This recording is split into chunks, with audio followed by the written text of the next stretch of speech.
In the beginning was the Word, and the Word was with God, and the Word was God. What an interesting way to begin the story of Jesus. There's no baby. You're starting back before the baby was even a baby. All the way back to the very beginning, to the birth of the world instead of the birth of Jesus. John is concerned not with the story of Jesus in the manger, but with the grand implications of Jesus in the manger. The baby Jesus, the divine made flesh, was with God in the beginning, way back in Genesis, when creation was spoken into being. What came into being through Jesus was life, and his life was the light to all people. The light of the life of Jesus shines in the darkness, and the darkness did not overcome it. Already, John is alluding to Jesus' crucifixion and the darkness of sin in the world, and the resurrection and salvation to come. In those first 5 sentences, John covers the whole of the gospel. Jesus is God. Jesus made flesh. Jesus' life as the light to all, and his death and resurrection that the darkness could not overcome it. It's all there.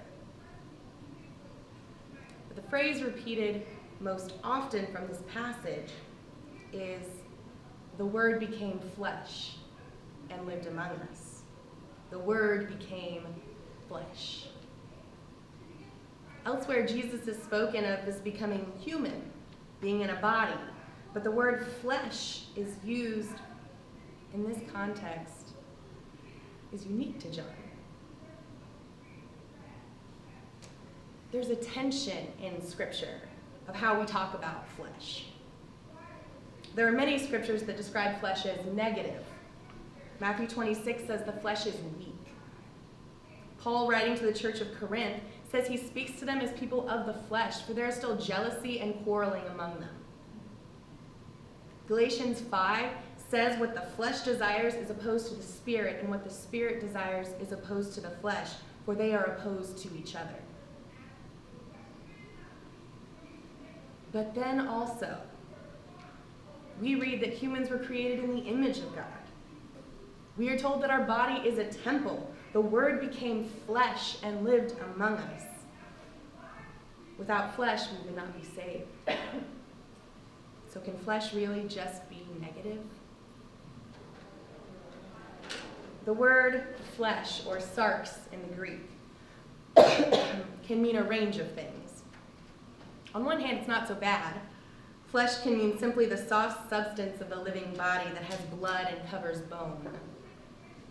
On the other hand, it can mean the earthly nature of man apart from divine influence, and therefore prone to sin and opposed to God.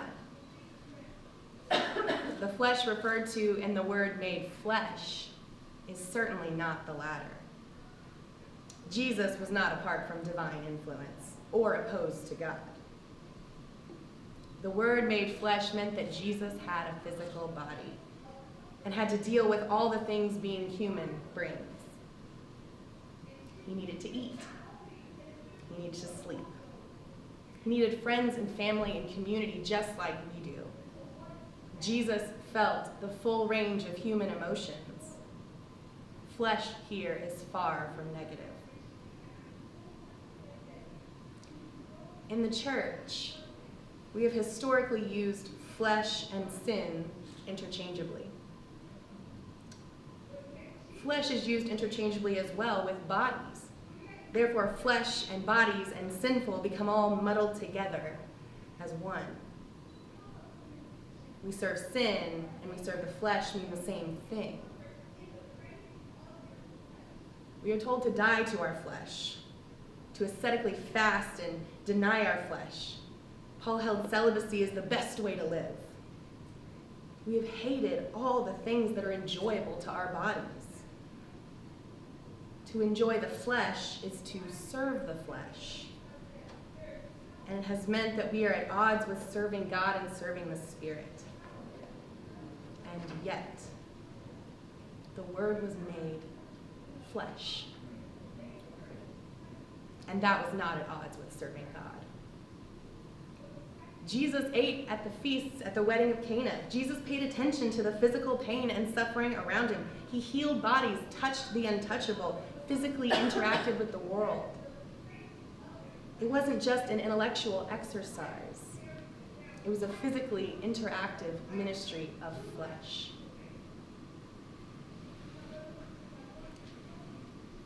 Our pendulum as the church has swung so far to the side of hating our bodies. Women must deny that they have any type of a womanly form for fear of tempting men. Their bodies are spoken of as dangerous, and yet they are made in the image of God. We have vilified sexuality as so dangerous to even talk about with our youth for fear of corrupting them. And yet, God said, "Be fruitful and multiply," and it was good.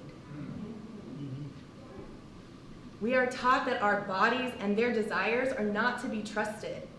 They are to be fought with every fiber of our being so that the Spirit may crush any remnant of our flesh, because nothing good can come from it. And yet, the Word was made flesh and lived among us. And out of that came the greatest good we could have ever imagined.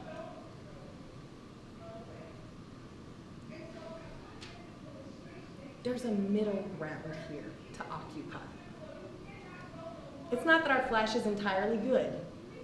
We are sinful people. That's part of being human. We hurt each other. We desire revenge and harbor anger and resentment. But our physical bodies, the skin and blood, house that war inside of us. It is simply the vessel, and it is a vessel that can be used for good or for evil. Jesus used his vessel, his body, to show love through every pore, every breath, every word spoken. Jesus demonstrates that our fleshly human bodies can serve God. It's important to understand how and why we talk about flesh, because there's so much pain around misunderstanding it. If we believe that God doesn't make trash, that we were intentionally made by a creator that loves us, then it would follow that our physical bodies, our flesh, the actual beating heart and brains and hormones are not inherently evil, because we are beautifully and wonderfully made. But we don't believe that. Our church, our culture, probably both, have taught us that our bodies are evil, not good enough, or ugly. We have girls who starve themselves to look like celebrities who don't even look like their magazine pictures in reality. We have boys trying to live up to a macho masculine ideal, complete with steroids, hair growth, hair regrowth solutions, and 0 tears allowed.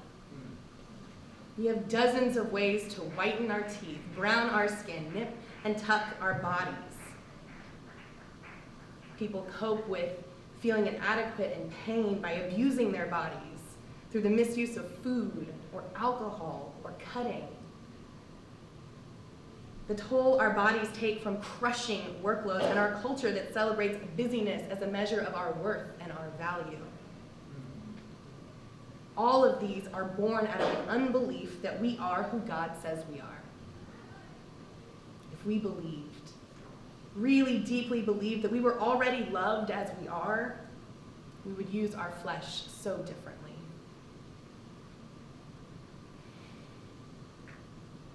So how do we move this concept of being beautifully and wonderfully made from here to here?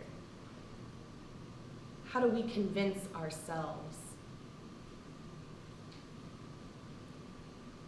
There's an exercise my dad made me do when I was growing up.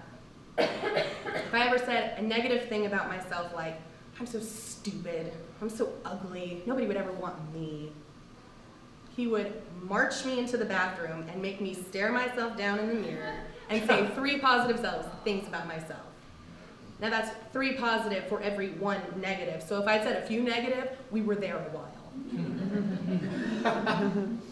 And I had to say it with enough enthusiasm to his satisfaction. Again, we were there for a while. But looking back, I'm so grateful. I didn't believe what I was saying at first. I was quite bitter about having to be in that mirror. But over time, I started believing him, that he believed what I was saying. And then I believed that God believed what I was saying. And eventually, I could believe myself. We are worthy. We are smart. We are loved. These words have power. Scripture tells us all over the place that words have power. Our stories have power. Proverbs says, death and life are in the power of the tongue. God spoke the world into being. The word became flesh. Words have power. What we say, we will come to believe. What we say will create life, or it will create death. Our words can set a new tone for 2015. We should ask ourselves if we really, really believe what God says about us. Can we look into a mirror and with no discomfort or doubt say convincingly that we are loved, we are created, we are forgiven, we are a child of God? Jesus was convinced. Jesus knew that God loved him, and he lived into the identity as his Son of God. And through his confidence and reassurance of God's love, he could convince others that God loved them.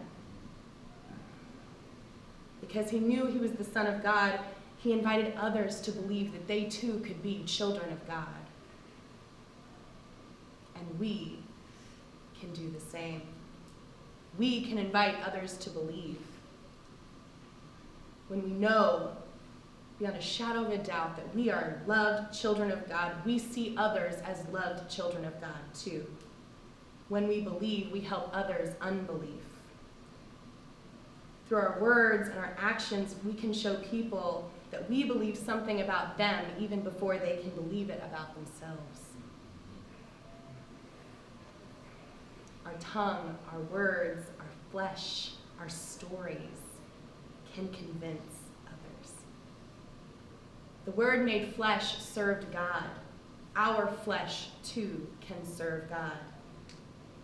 We are beautifully and wonderfully made. We are beautiful and forgiven children of God. Speak it and believe.